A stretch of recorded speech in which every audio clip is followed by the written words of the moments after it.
So here we go. The first movie that people consider a Marvel movie. And while, yes, the other movies were Marvel movies, this is the very first of the Marvel Cinematic Universe. Can you tell that I'm happy to finally be talking about Marvel's little experiment? Because I am. And yes, this was an experiment. Marvel and pretty much every movie studio had no idea that a shared universe of films would work. But now that we're in a post Avengers age, it seems that every studio wants to have their own individual shared universe. And we have Legendary Pictures coming up with their MonsterVerse. Obviously, Warner Brothers with the DC Cinematic Universe. I heard that I forgot what company it was, but they're trying to set up this whole shared universe between like the classic monster movies with like Dracula, the Wolfman, etc. But that got the kibosh after Dracula Untold kind of tanked. Uh, but before we begin, let me say this here and now. I'm going to save my opinions on this experiment and the whole phase one when we're actually at the end of phase one. But for now, let's just talk about Iron Man, the movie itself, as it stands on its own. Our movie stars Tony Stark, a genius, millionaire, playboy, philanthropist. I cannot pronounce words for some reason. He's living life, sleeping with cover girls while running his company Stark Industries. While he heads to the Middle East for a weapons demonstration alongside his military best friend, Lieutenant James Rhodes, on the way back he has an accident. Some terrorist blows up his limo Humvee, and he ends up being kidnapped and taken by a terrorist. He also ends up getting shrapnel launched into his chest while he was being kidnapped. Anyway, they take him so he can build his weapons for them. However, alongside a fellow prisoner, I forget his name, unfortunately, he builds a suit of armor. The armor he wears to break out from his confinement, but renewed by his experience as a captive as well as the death of his friend while trying to escape, he returns to the West and wants to make amends for his company's warmongering as he goes on to approve the armor design that he created in the cave in order to create the Iron Man suit, the classic Phase 1 Iron Man suit. All the while, Obadiah Stane, the second in command of Stark Industries, plans to fully steal the company from underneath him, and plans to steal the armor as well, hoping to make his own suit and increase profiteering 100%. So let's go over the first thing, the origin changes. Yes, they changed Tony's origin from this film, and honestly in the modern comic as well. The thing about Tony Stark is he's one of those old superheroes whose origin was really rooted in the events of the day. In this case, in the original comic, Tony didn't go to the Middle East. He was in Vietnam. He was kidnapped by the Viet Cong forces, not Middle Eastern terrorists. I mean, the end result's ultimately the same, just a little details, and it's something that changes depending on the time and place of when Iron Man takes place, when it's recounting the origin story. I imagine that maybe in a few decades, this origin story will change again to be whatever other enemy that the U.S. is fighting at the time.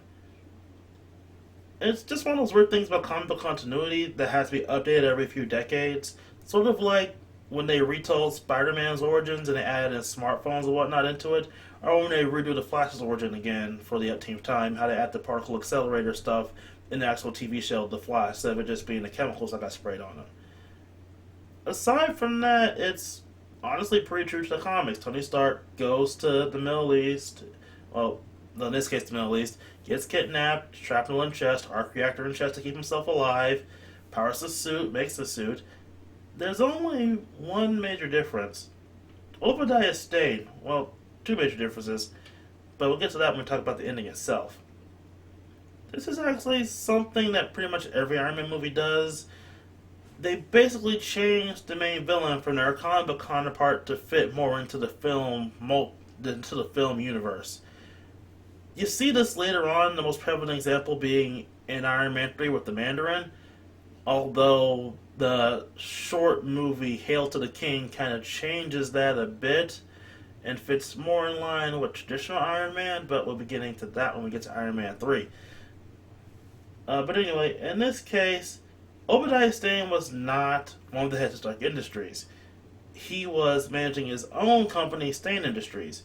And yes, before other comic book nerds pointed out, Stain did at one point buy Stark Industries, but also should be noted that he did fold Stark Industries under his own company. Basically speaking, it was one of those times that Tony lost control of his company, which is something that happens quite frequently in the Iron Man, in the Iron Man books. Honestly, he loses his company more than Bruce Wayne loses Wayne Tech. Aside from that, he's pretty much the same, plotting to kill Tony, take the company, and get the Iron Man suit, becoming the Ironmonger. Although they don't actually call him that in the film, they only call him that in the toy line. It's one of those weird things as well. Of course, the actor playing him did a really good job. Speaking of actors, James Rhodes' actor, Tyrese Howard, also did a really good job. But that scene where he turns down wearing the prototype armor Tony made is infuriating for a number of reasons, considering what happens in Iron Man 2 going forward.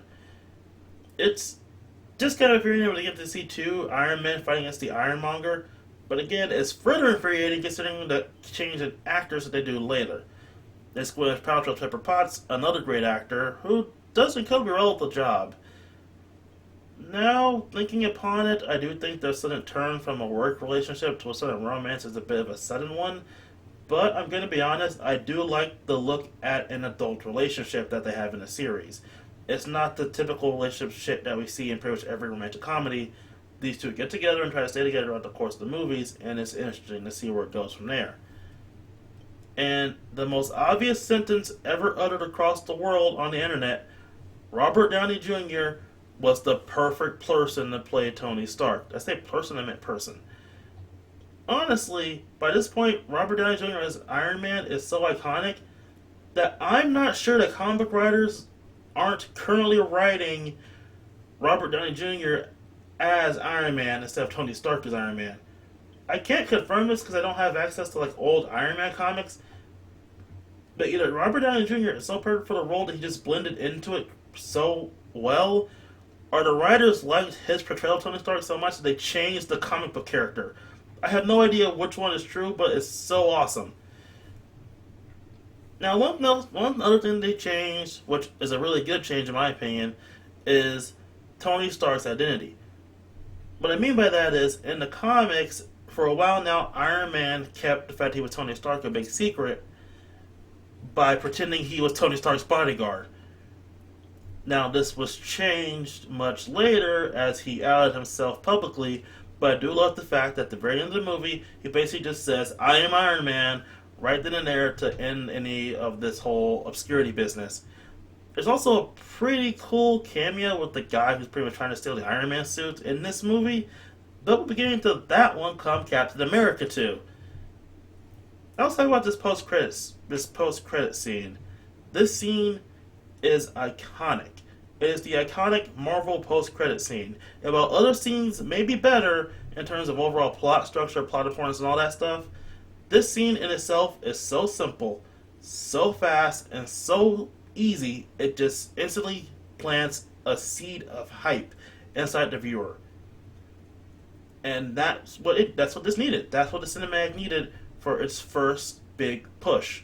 It needed a little seed of hype planted inside of every viewer to let them know something big was coming. It wasn't now. It wasn't going to be the next movie. It was going to be sometime later.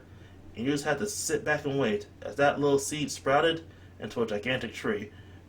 And yes, I'm using the term seed because I think it is more of a seed thing. But anyway, I'm going to say this is a pretty good movie. Overall, it's a good movie. It's honestly a little dated in terms of visuals. I've heard it said that the Iron Man suit looks like an action figure in some of the scenes, and I'm going to be honest, it does look like an action figure in terms of current technology. That's kind of the issue I should deal with movies and heavy CGI use. It's honestly something you can easily overlook. But honestly, this is a perfect kickoff for the Marvel Cinematic Universe. And, obviously speaking, it's a great seed.